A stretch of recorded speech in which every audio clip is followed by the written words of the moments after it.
It's a BumbleKast Mini, sponsored by Vlad C. Let's go ahead and get started. How specific of a vision should a comic writer have? How specific are your visions and scripts for what the artist should do? If an artist gets something not quite right, do you correct it or bring it up with editorial or something?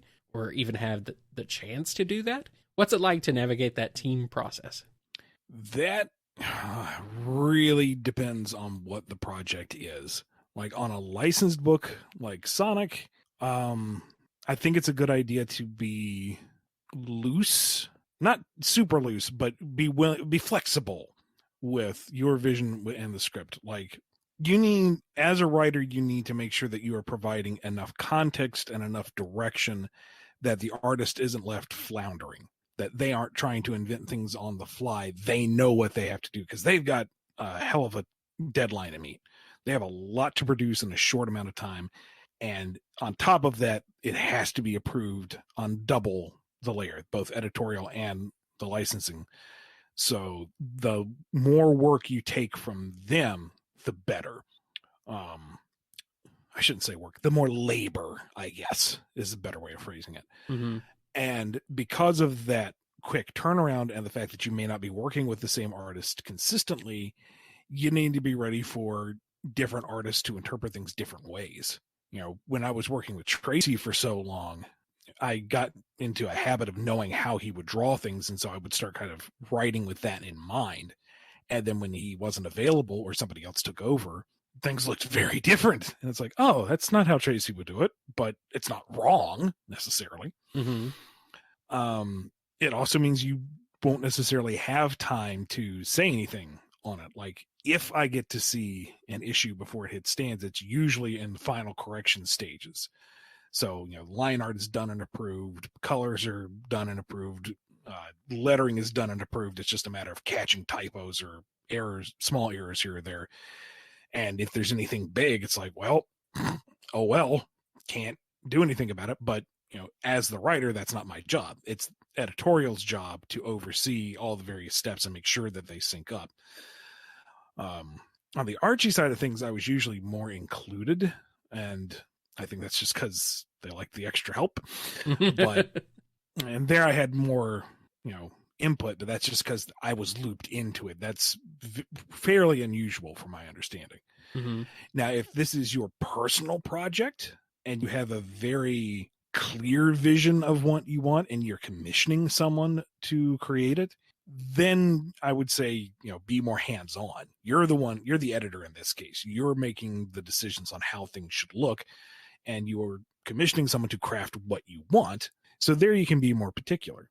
Or if this is your personal project and you don't have a perfectly clear vision, you want the artist to bring their skills to the table. You're commissioning them to realize things because you just don't have a brain for that. You know, make that clear in the arrangement. Mm-hmm. And that, you know, that they're going to be doing that much more work for you, but, you know, be open to how they interpret it. And if they go in a wildly different direction than you even expected, you know, either be prepared to accept that or be ready to rein them in a little bit and say, yeah, I said go nuts, but maybe not that nuts. I'm thinking more like peanuts. You're going full macadamia, man. Rein it back. It really depends on what the project is, what your involvement is, what your timetable is, what your art team is. There are so many variables that will affect it. Yeah. All right.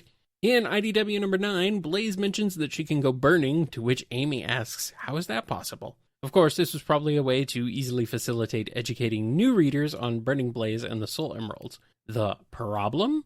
Amy was there in Sonic Rush and cheered Blaze on with Knuckles, Tails, and Cream right there, right before she and Sonic transformed. Did she forget? Did you forget? This absolute disrespect to the canon shall not go unpunished. 40 lashes with a wet noodle.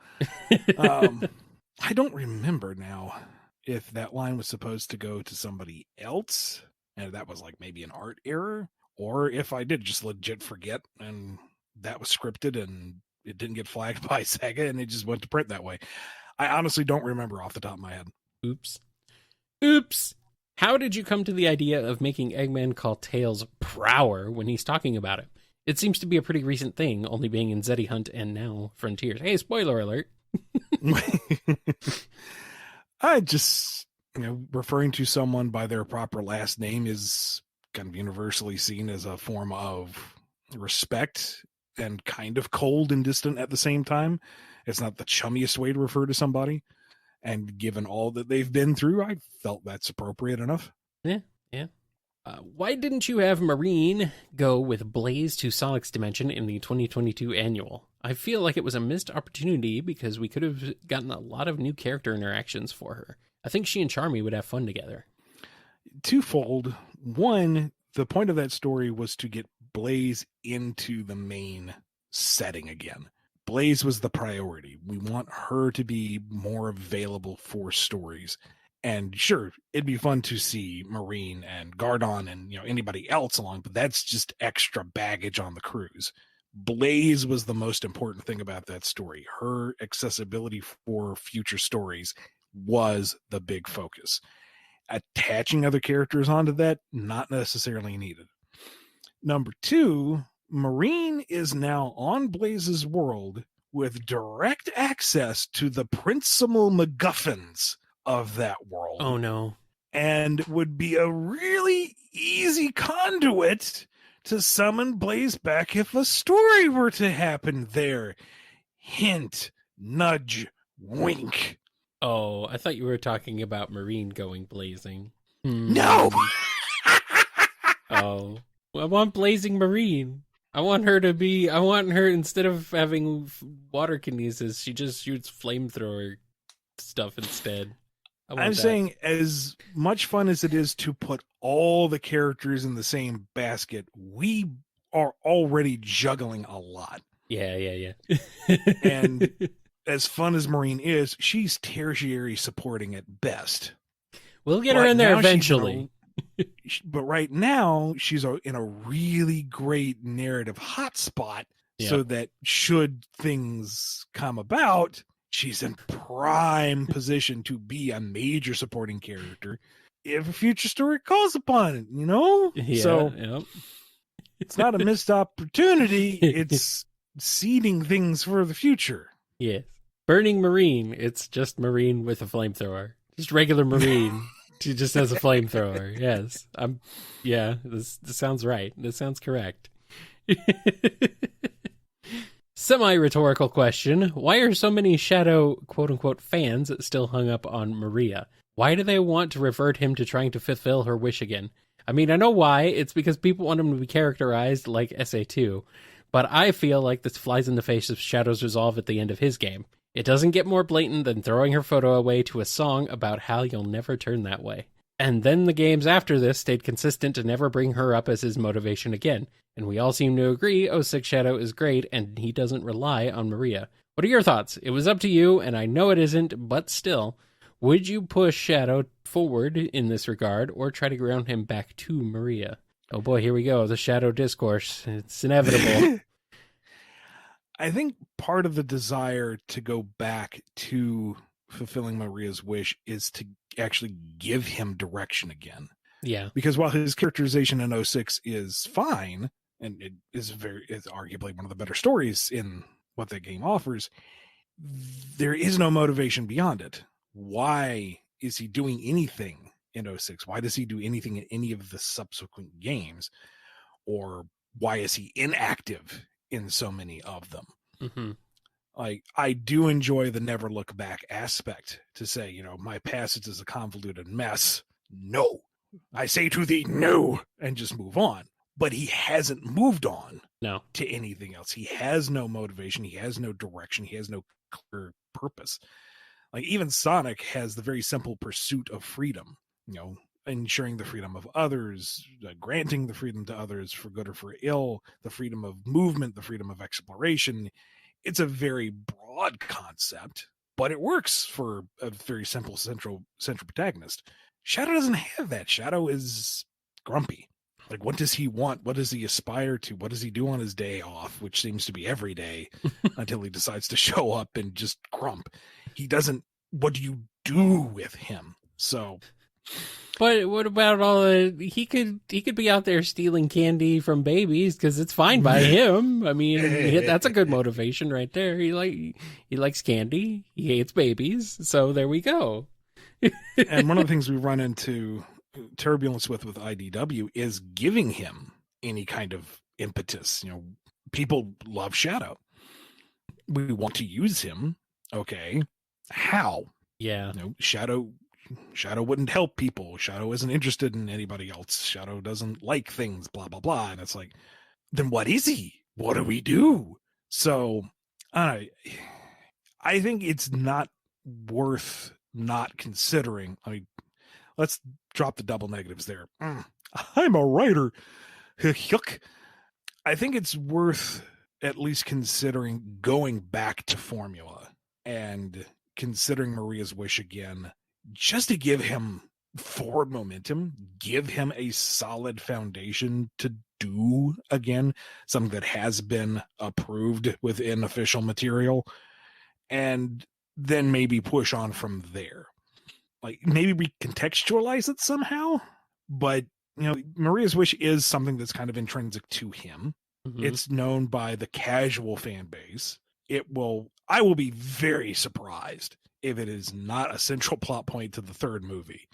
Like if they don't do anything with Maria, I'm going to be gobsmacked. So that would be part of the greater audience's understanding of who Shadow is.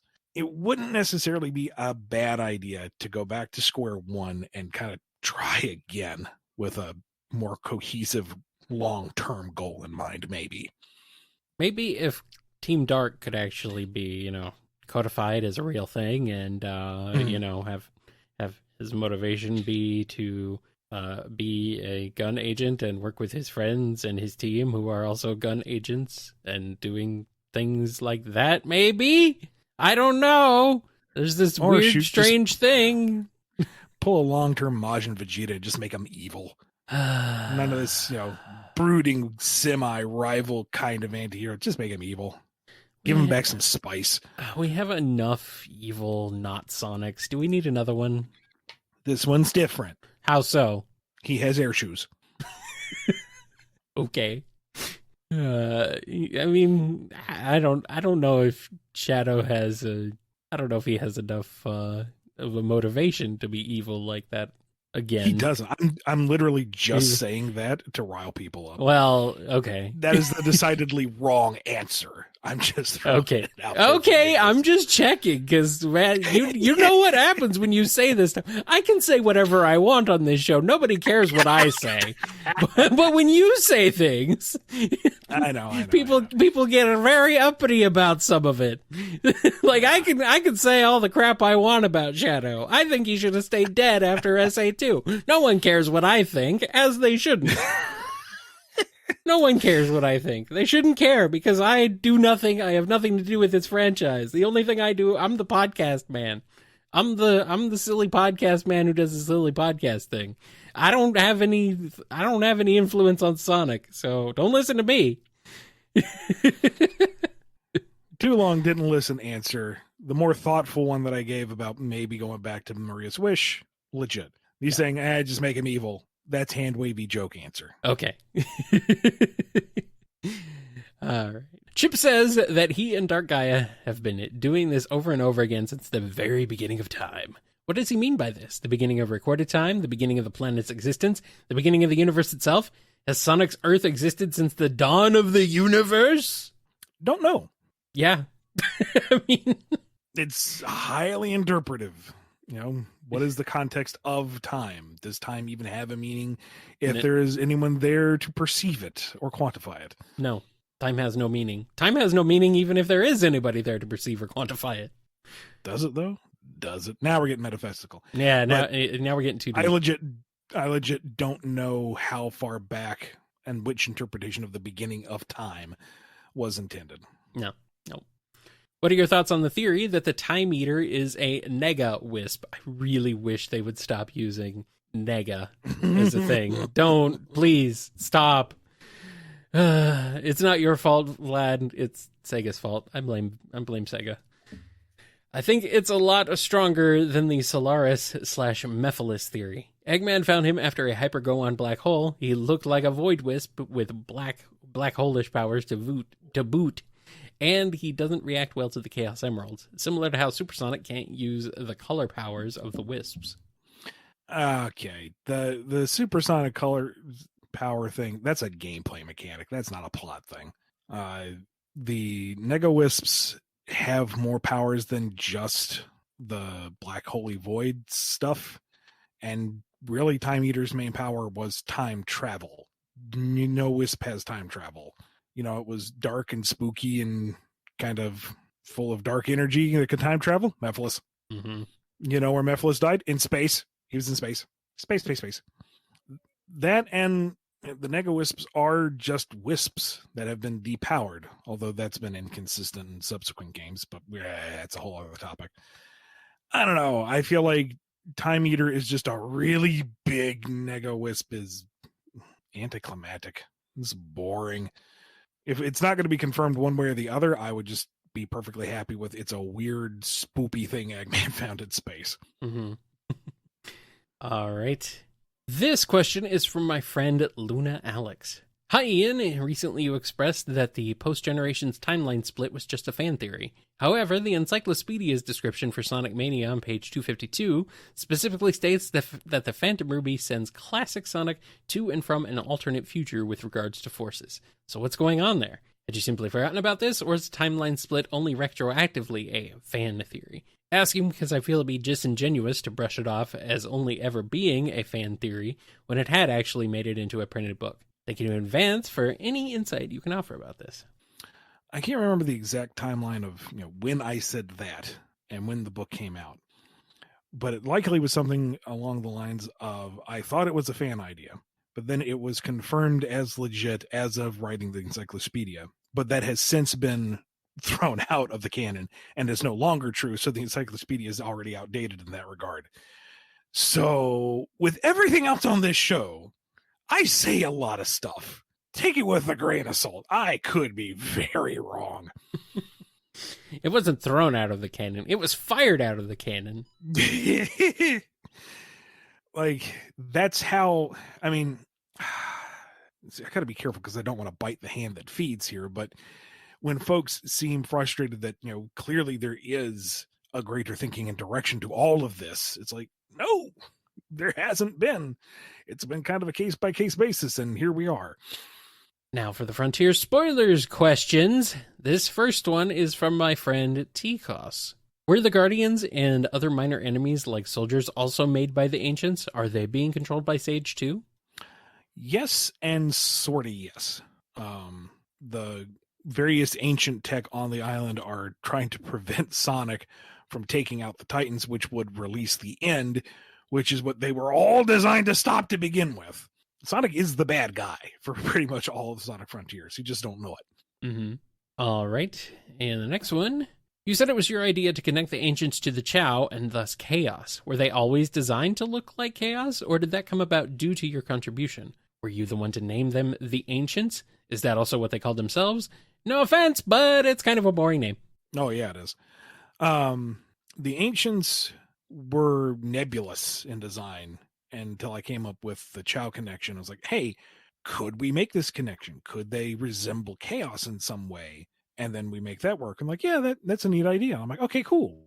And then I didn't see anything until the game came out. It's like, oh, they went full watery. Huh. Okay. Maybe I should have been more specific in my recommendation, but here we are. That's what it is now. As for the Ancients, I imagine they call themselves something. But number one, the team wanted to keep things very mysterious, so they wanted to keep just the title of the Ancients as this long forgotten group with this generalized name to be remembered by. And two, I didn't want to bog things down with too much Star Trekky techno babble, here's all these names and whatever for everything. Like, I don't think Giganto is called Giganto in the Ancients language. I don't think Red Tower is called Red Tower in the Ancients language. It's whatever their language was. But including the translation for all of that would be just an extra level of text that's like super hardcore nerdy stuff, even for the Sonic folks. And so of all the ideas that were put forward, that was one to very quickly be cut, because that's just a lot of time and localization that just couldn't be done. Right. So the Ancients had a name. I'm sure they did, but it has been lost to time. If only they had some giant, massive, incredibly complex data reservoir that can like digitize people or something. Well, it's vast, and it's hard to find that stuff, man. Like there's not just Google in cyberspace, I assume. Not that Google. We don't know what it's called. That's why they can't find it. Yeah, don't know Google is an alien speak. Maybe that's it. There's no search engines in there. Give this Chowlica paperclip pop up. You seem to be looking for the Ancient's name. Do you need help with that? Oh no! Oh no! Not that one! Not that one! Emerald's creators are an open avenue. People say he looks like Chaos. Chaos is related to the Ancients. The Ancients had advanced tech and were clearly pretty smart. What do you think? Is there some fertile ground there? I can see the thread that you're weaving here. Emerald was said to have been made by the fourth great civilization, and they would have come well after the Ancients. But they are also said to have been the inspiration for many civilizations that came after. So saying the Gizoids as a line were modeled after the Ancients isn't a far-fetched idea, maybe? Where did the fourth the fourth great civilization get their ideas from? Yeah. Thieves. Who were they? What did they do? Yeah. They just copied everyone else's ideas. Like, oh, okay. Hey, Ancients, can I copy your homework? Sure, just change it up a little bit. There, it's orange instead of blue. There you go. And our last question on this mini. Are the Ancients made of liquid chaos energy, like Chaos himself? Would they become perfect if they absorbed the Chaos Emeralds? No, they're already perfect. How dare you imply they're anything but? Honestly, I don't know the biological nature of them. Maybe they're just like big old talking amoebas. Maybe. I don't think they're chaos energy, and I don't think they could harness it in that way. Because if they could, like, why wouldn't they just have one of their greatest champions go perfect ancient and fight in the end, Man, that would have been cool. Oh, see what? Maybe in Sonic Frontiers 2. Ancient Boogaloo. Put those things back, or so help me. All right. Anything else on that one? Oh, okay. Sorry, go ahead. Thank you to Vlad C for sponsoring this episode. If you want a BumbleKast Mini of your own, head over to patreon.com/BumbleKast, Ko-fi.com/BumbleKast, or become a YouTube member. See you next time. Yeah, we'll cut that out. We'll cut out my talking over you. Nobody will know. Nobody has to know that happened. It's perfectly timed. As all things should be.